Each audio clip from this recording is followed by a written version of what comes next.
បាទសូមគោរពគ្រូបាទថ្ងៃនេះក៏បានមកសិក្សាតជាមួយលោកគ្រូក៏ឆ្លៀតឱកាសដើម្បីសាកសួរលោកគ្រូទាក់ទិនទៅជាមួយនឹងការបង្វិល7តើដំណើរនៃការបង្វិល7ហ្នឹងមានលក្ខណៈដូចនេះដែរលោកគ្រូបាទហើយមួយទៀតទាក់ទិនទៅនឹងបទ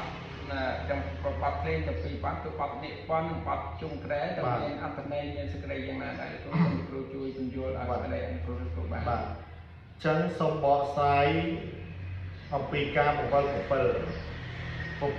កាន់ដៃឆ្វេងបកផ្សេងដៃស្ដាំបញ្ចូលទៅកូនកន្លះកូនកំមុំអញ្ចឹង7នឹងរត់របៀបបតិសិនប្រែចំណែកខាងស្ដាំបាទគ្រូបាទចំណែកខាងស្ដាំឲ្យដៃស្ដាំយើងនៅខាងក្នុងកូនកន្លះកូនកំមុំដូចជាកាត់សក់ដែរណាបាទចឹងកាន់ដៃឆ្វេងបកផ្សេងដៃស្ដាំជូនទៅបន្តចឹងមកបាទចឹងពេលដែលបង្វិល7លោកតាមទំនៀមលោកធ្លាប់ទម្លាប់លោកសូត្រចោះសូត្រអ្វីក៏សូត្រចោះលោកគ្រូអាចារ្យខ្លះក៏ជយន្តតអីទៅណាបាទ7នេះប្រគំបទភ្លេងលេងបាន2បទទី1គឺនាគពន្ធទី2ជុំក្រេនឹងលោកកំណត់ចេះថាបើទៀន7អា2តង់ស្នូមកគូឡើងលើអញ្ចឹងនឹងលោកឲ្យប្រគំបទជុំក្រេបាទបើទៀន2ពន្ធគ្នាទៀន7 2វាពន្ធគ្នាច្បងបាទ2ពន្ធគ្នាច្បងនឹងលោកឲ្យប្រគំបទនាគពន្ធអញ្ចឹងនេះគឺបទជុំក្រេនិងបទនាគពន្ធហើយពេលបង្វិលនេះខ្ញុំតែងទៅសូត្របាទជាងសួរចឹងហើយសូត្រស្ដាប់ទៅចឹងពេលបង្វិល7រត់ទៅចឹងយើងសូត្រទៅសូមពោធិជ្ជៈព្រមមន្ត្រីថដ្ឋាននីឆតមាទៀងទីពិកអមរានៅសពបតាសាលាធំទៀងគុណព្រះសូនរិរិទ្ធមកជួយសន្ធិប្រសិទ្ធប្រក់ព្រំទៀងគុណព្រះសីមនីឧត្តមថដ្ឋានទីក្រុងទីព្រៃហមពៀនដែលជាយើងខ្ញុំរលឹករកអញ្ជើញមកជាប្រធានត្បិតអីពេលនេះយើងខ្ញុំមានពលជាឋានឧត្តមប្រពៃសូមជួយរក្សាឲ្យបានសុខកុំឲ្យមានទុក្ខកលយុគ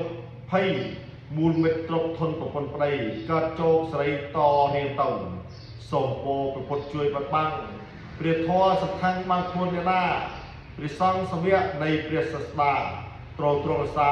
វាមានទាំងពីរចាប់តាំងពីពេលនេះតរៀងតវងពេលនេះគឺលោកគ្រូភ្លេងប្រគំបទជុំក្រេឬគលាពន្ធតាមការកំងរបស់លោកគ្រូអាចារ្យលោកគ្រូមហាពេលដែលបង្វិលចាប់សពគ្រប់កាលណាយកទៀននឹងមកផ្អប3នឹងមកហើយដាក់ស្លឹកម្លូត្រឹបពីក្រមចឹងមកម្លូកាន់ដៃស្ដាប់នឹងចាំទៅបក់ផ្សែងចូលទៅកូនកន្លះកូនកំមុំតែដាក់ម្លូស្លឹកម្លូពីក្រមចឹងការពារផ្នែកផ្ទឹមរបស់សមាការឬក៏ក្បិនសម្ពុតអីហ្នឹងគឺកុំឲ្យប៉ះពាល់ដល់បន់ខ្លួនកុំដោយសារតែការធ្វេសប្រហែសរបស់យើងធ្វើឲ្យជួបផលបាក់របស់អ្នកដទៃខ្ញុំធ្លាប់មានកំហុសមួយពេលដែលខ្ញុំបើទៅទឹកទៀននឹងស្រក់ចំសម្ពុតកូនកន្លះឲ្យកូនមុំអីហ្នឹងណាខ្ញុំទៅសុំទោសសមាការទៅសុំទោសព្រោះពេលខ្លះគាត់ថាក្បិនសម្ពុតគាត់ទិញនឹង$1-300-400ហើយការធ្វើប្រហែសរបស់គាត់គឺឲ្យគាត់នឹងពិបាកចិត្តចឹងពេលធ្វើចិត្តឲ្យបកផ្សែងចូលតកូនកន្លះកូនកំមុំសូត្រពុទ្ធធារងាប់ធម្មរងាប់សង្ឃធារងាប់